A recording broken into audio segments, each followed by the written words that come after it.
God, the beneficent, the merciful, the creator and sustainer of the universe, peace and blessings upon his servant and messenger Muhammad forever. Ameen. Today we have our 10th program in our series dealing with the economic system of Islam. We'll be continuing with our topic of Muslim contributions to civilization.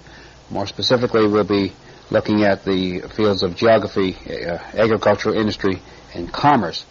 I'm your host, Hamid Rashid, and I have joining me on the program, as usual, Dr. Jamal Badawi. Brother Jamal, Assalamu alaikum. Welcome to another episode of Black Horizons. Islam in Focus. Wa alaikum assalam wa rahmatullah. We always take a few minutes at the beginning of our program to highlight the main points that we touch on in our previous program. Could I ask you to quickly summarize the main points that we talked about last week when we were dealing with the field of medicine? Okay. We talked a little bit about the contribution of Muslim to medicine, and first we tried to show the relationship between Islamic teaching and interest in medicine and how they are intertwined. We also reviewed the some of the major contributions of Muslim physicians to medicine, all the way from the 8th century down to nearly 13th century. And we indicated how the works of many famous names such as Avicenna and Rhazes and Abul Qasis became and continued to be very crucial and very important references for medicine, in some cases as late as the 18th century. We talked a little bit towards the end also about the hospitals, how they were run, and how the physical care and hygienic conditions were really comparable to what you might consider as the standard of today. In addition to that, we can also add just a little bit of a remark, since we're on the topic, that they used to have very rigorous standards also for who practices medicine. In fact, it's said that in the beginning of the 11th century, a patient died in Baghdad, which is now in Iraq, as a result of a mistake by a physician, and the caliph at that time ordered that all physicians should be re-examined. And it is narrated that as many as 860 medical doctors were re-examined. And since that, it became a tradition in many college of medicine in Baghdad, Cairo, Cordoba, and other places to have very rigorous examinations for doctors before they practiced medicine. And in fact, even within Islamic law, they developed a whole body of literature dealing with the responsibility of the doctor in case of a mistake, dealing with subjects such as what is the responsibility of the doctor to practice medicine if he's the only one available. That becomes a very sacred duty that he cannot say it's my right. It's a duty if he's the only one available to look after people who are sick. The fact that a person should be qualified, and that goes back to the days of the Prophet. One prophetic tradition even say that the person who treats others without being capable, he is responsible for his deeds. It depends also on the intention, whether the doctor really intended hurt, whether he followed the normal standard practices in medicine, and whether he took the permission of the patient. So even in the law and medicine was an issue which was also part of the study of medicine. Mm-hmm. Well, coming to today's program and the contributions of the Muslim community to the field of geography, could you perhaps explain for us how contributions in this particular area of geography are related to the teachings of Islam? Similar to the development also of medicine, and then for that matter astronomy and mathematics also. You find it somehow related to the Islamic teaching. For example, a Muslim have to pray 5 times every day with the face directing towards the Kaaba. the Holy Kaaba, the first house to worship God built by Prophet Abraham, which is now in Arabia. Well, that requires the ability to find directions, and that requires mathematics as much as it requires some knowledge of geography too. Every Muslim is required once in a lifetime, if he's able to go to Mecca for pilgrimage, and that again requires knowledge of astronomy to lead him on the way. They didn't have the jet liners we have today. He would have to know something also about geography so that he wouldn't get lost on the way. So Islamic teaching in a way provided the impetus and inducement for people to try and understand these fields. Another aspect is that Islam by its nature is directed towards the entire mankind. It's a universal faith of God. And Muslims have the duty to carry the message of Islam to other parts of the world. Many Muslims, feeling this sense of duty, acted both as merchants and callers, inviters to Islam when they visited so many parts of the world. Some historians say that the first to write about China were Muslim geographers as early as the 9th century. It was narrated in a previous program how Prophet Muhammad, peace be upon him, encouraged people to learn and said, seek knowledge even if you have to travel to China. And how the Quran itself even encourages people to siru fil ard, to walk in the expanse of the earth and try to learn and explore. And that of course provided this inducement to try to find out and explore the world around them. In fact, it's not an exaggeration to say that at least Muslims contributed a great deal to what led to the discovery of the New World or Americas, if not even preceding Columbus. Well, now that's a very interesting point, which I'm sure has tweaked the curiosity of many of our viewers. Could you perhaps elaborate a little bit on that and explain? Well, for example, Ernest Renan, French author, wrote in his book about one great famous writer by the name of Ibn Rushd, in English Averroes. The book is called Averroes and Averroesism. And he mentioned in that book about a letter that was written by Christopher Columbus in Haiti, dated October 1498. In that letter, Columbus admits that one of the sources that led him to theorize that there is a new world was the writing of Aventues or Averroes. This is just again an adulteration of Averroes or Ibn Rushd, the Muslim scientist and philosopher of the 12th century. And he considered that as one of the impetus or the inducements for him to seek this knowledge. Some authors, however, claim even that it is quite possible that Muslims came and discovered the Americas before Columbus. In fact, it was found that some tribes, that's, indigenous tribes before Columbus in Mexico, had many Arabic words in their daily usage, and that some believe that some tribes used to speak Arabic actually in Mexico, which comes back from a Muslim background. But the least to be said is what Columbus himself admits, that it was Muslim writing that led him to the New World, if not actually Muslim coming before Columbus. And the least also to say, perhaps, is that Muslims realized that the earth is a sphere or round. And that was quite crucial, again, in how Columbus made his trip to the Americas.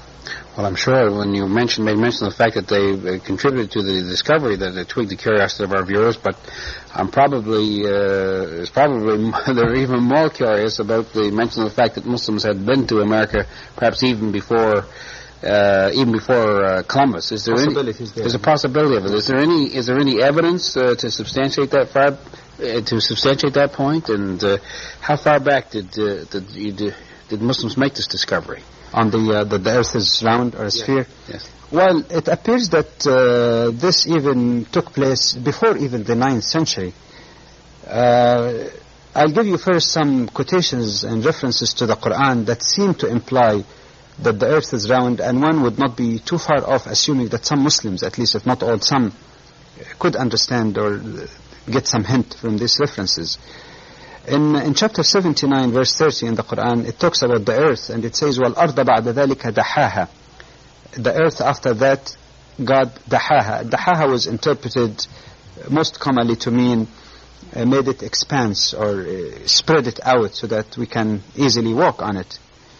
In fact, if you refer to the Arabic English lexicon by Edward W. Layne, he indicates that dahaha also in Arabic means through or cast, impelled, or notice propelled as the stone is cast away. And that's an interesting reference. As the stone is cast away, something propelled, which might give a hint of the origin of the earth being possibly part of a heavenly body, that just a part that's separated. But beside that, when you talk about something like a stone which is propelled, well, you're really talking about something that cannot be flat. You're talking about something which is, more rounded or spheric in nature.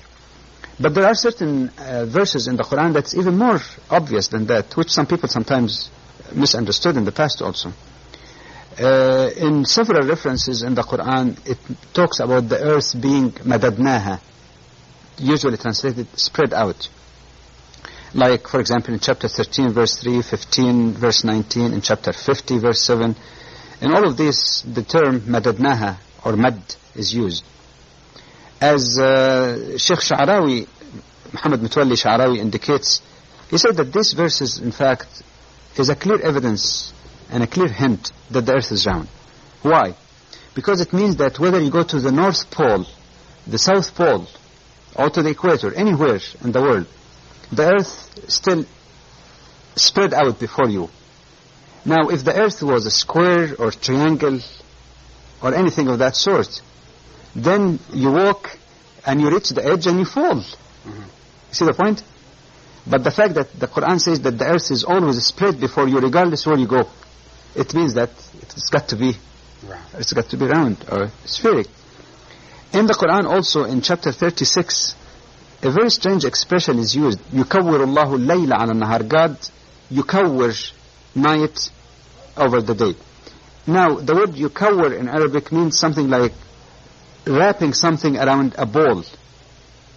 It talks also about the day and night, that none of them precedes the other, which again gives a hint that day and night can exist simultaneously, but they cannot precede each other because of this cycle of day and night. And all of these references seem to be a clear hint for many that the earth is round.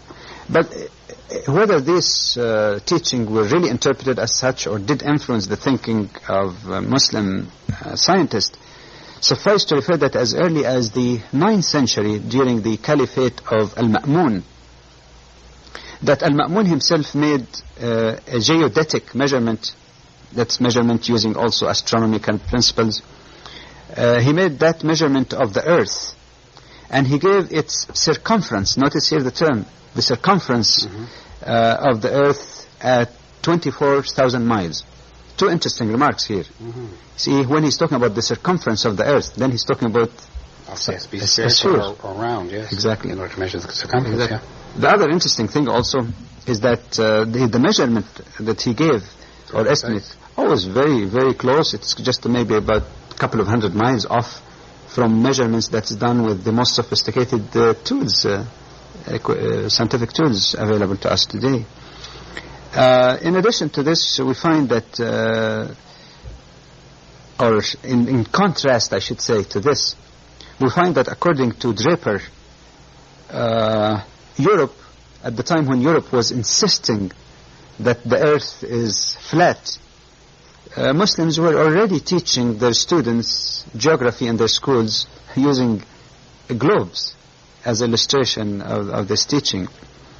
The same kind of conclusion was arrived at by another historian of science, George Sarton. In his second volume, first part, in page 44, he says, and I quote him, "Needless to say that all the Arabic," he means Muslim, "geographers believed in the sphericity of the earth, that the earth is round." This was definitely not really a guess. I mean, the evidence provided so far is quite clear, but even more explicitly, we find that in the writing of a great Muslim geographer by the name of Al-Idrisi, who lived in the 12th century, and we quote him again, he says that Earth is round like a sphere, and water adheres to it through a natural equilibrium which suffers no variations. Now that's amazing, because it's not only talking about the Earth as a sphere, but he seemed to have some understanding also of gravity. Like some Western historians say that it might have not necessarily been the Newton's apple that led him to the discovery of gravity, that the concept was already known hundreds of years before to Muslim scientists. Well, now, are there other notable contributions to the field of geography besides the discovery that the Earth is round? Well, there were several. For example, in the 9th century, Al-Ma'mun, the same fellow who did the measurement of the circumference of the Earth, he ordered also the drawing of a very large map of the world. Al-Khwarizmi, we mentioned before, a great mathematician of the 9th century, he wrote also a book called Suratul Ard, or the Face of the Earth, which contained several maps. In the 9th century also a very important work published under the title Al-Mamalik wal-Masalik, which means roads and provinces. That book, according to George Sarton, is, and I quote, an important source of historical topography of the Caliphate.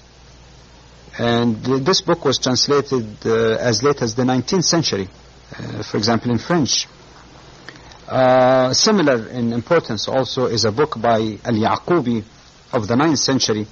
He called it Kitab al-Buldan, or the Book of Countries, which according to Sarton, again in his first volume, was full of topographical and economic details. In the 10th century there were many other famous geographers. In fact, Sarton mentioned nearly 10 of them, and just suffice to mention the most famous of them, Al-Mas'udi, who is regarded by Sarton as one of the greatest geographers of all times, not just of the Middle Ages or medieval times, so-called. And Sarton said that his work in geography can be regarded really as an encyclopedia which is arranged in geographical order. This kind of contribution continued a long time afterwards. For example, in the next 500 years, prominence of Muslim geographers was quite clear. Abdul Latif of the 12th century wrote a great deal about topography.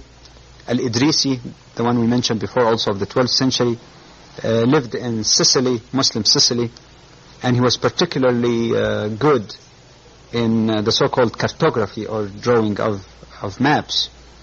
Al-Yaqut, another famous author, wrote a book called Mu'jam al-Bildan, or Dictionary of Cities, which according to Sarton again is an immense compilation of geographical facts listed in alphabetical orders, including works on physical geography, archaeology, and human geography. Even some of the fields that many people regard as relatively more advanced, like mathematical geography. We find that in the 13th century, a great Muslim geographer by the name of Abul Hasan al-Marakishi wrote a book called Jami' al-Mabadi' wal-Ghayat, which included, among other things, coordinates of 130 different places in the world, which showed understanding of both mathematics and geography. And just to conclude about that last authority, George Sarton, in the second volume, for the first part, he says that no medieval writer has taken equal pains to explain the scientific methods and instruments. So this is again just a glimpse of the subject. Well, now in our last several programs, we've concentrated mainly on the contribution to the fields of science. I'm sure that there have been contributions in other areas as well, for example, in the area of history and sociology, political science, literature, that kind of thing. But in the remaining part of our program today, what I'd like to do is to examine the application of the progress and start first of all by asking you about its impact on the field of agriculture. Well, in agriculture, we find that Muslims were able to describe many plants. One single author, for example, Ibn al-Awwam, in the end of the 12th century, was able to describe 585 different plants to explain the cultivation of several things, particularly fruits. And many people believe that the gardens of Spain today and its fruit trees owes a great deal to the Muslim civilization. As we mentioned before in our subject, Islamic teaching was also connected with that. For example, many Muslim scientists on their way to pilgrimage to Mecca, of course they have to travel on the road, were able to study a lot on the way.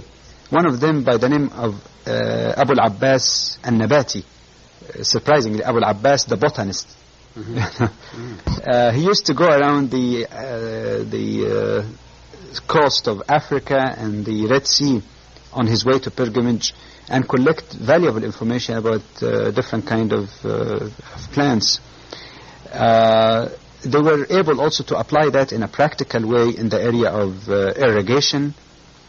They excelled in the use of organic fertilizers, and in fact they improved a great deal also on the breed of cattle. They introduced the silkworm. According to John Draper, he also believes that many of the valuable fruits that we have in the West in different parts were introduced actually by Muslims. They travel around, they take things from one place to the other. And he mentioned among those the peaches. People also add the introduction of apricot in some places. In Sicily, introduction of the sugar cane and rice owes to Islamic civilization. The introduction of bananas and other flowers like lilac, jasmine, tulips, morning glory, roses, were all things that Muslims have introduced in so many different places.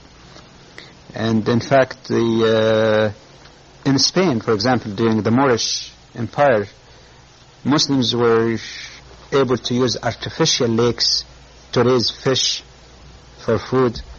So as far as agriculture is concerned, it's really one of the greatest areas of contribution whose benefit was not only limited to Muslims but to various countries where they ruled or settled for some time. Mm-hmm. Well, now how about progress in industry?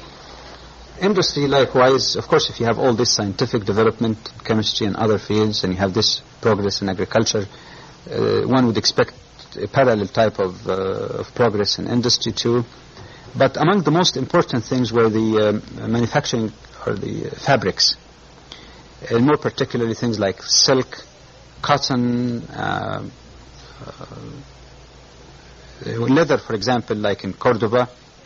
Mining, they were quite good in mining, metallurgy, manufacturing of glass, particularly in Syria, manufacturing of steel, as in Damascus and also in Toledo. Many people still remember this, Toledo blades. It's a part of the Muslim effort also.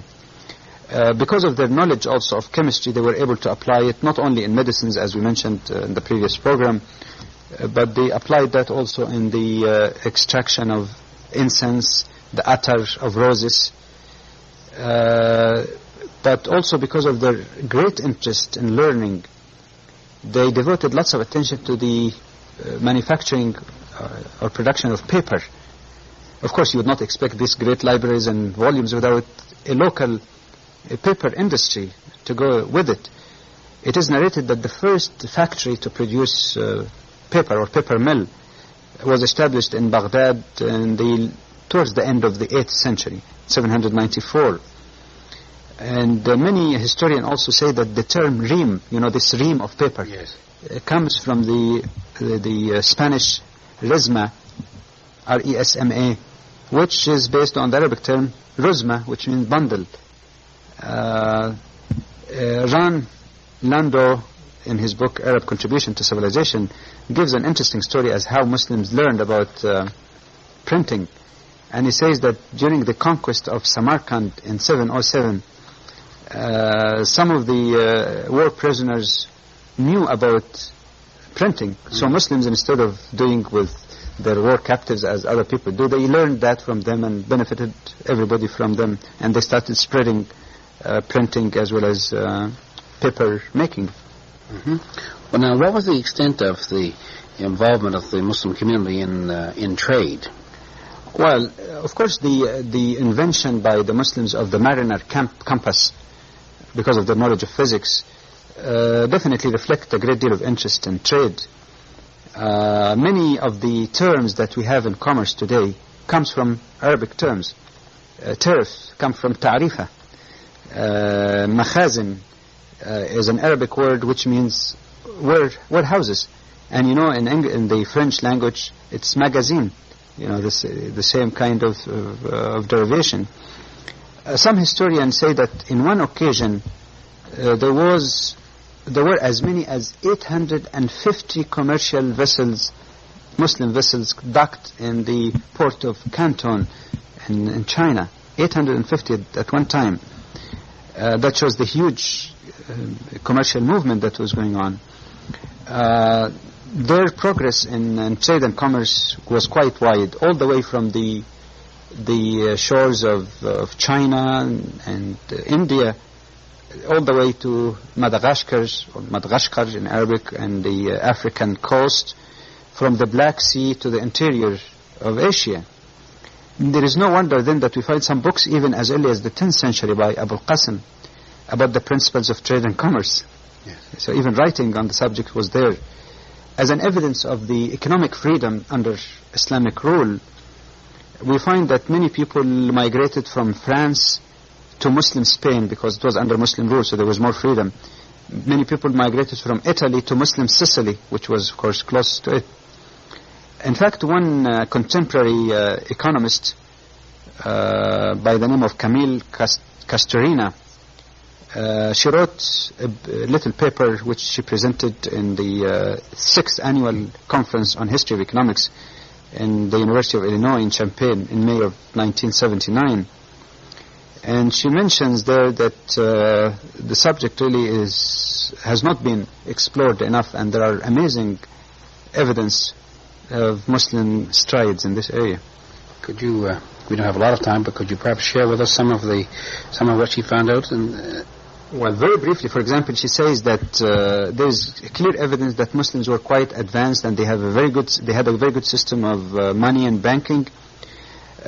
She mentioned coins that were found all the way from Scandinavia to Ceylon, and she noted even that one of the kings of Mercia, which was part of the inner part of Britain, had gold coins struck, and on one side it has the Muslim testimony, I bear witness that there is no God but Allah, yes, and that Muhammad is the messenger of Allah. On the other side it has his name, Offa, O-F-F-A, Rex, R-E-X. And she said that the banking among Muslims in the under Muslim regime reached a level in Islam not to be attained in the West for several years afterwards.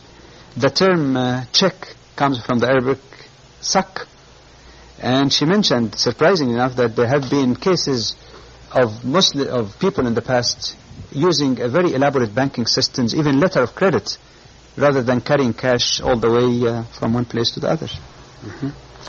Well, that's very interesting information. We unfortunately don't have time to pursue this any further in today's program. We want to thank you for watching and invite you back next week when we'll continue with our series. Thank you for watching. Assalamu alaikum. Peace be unto you. الله أكبر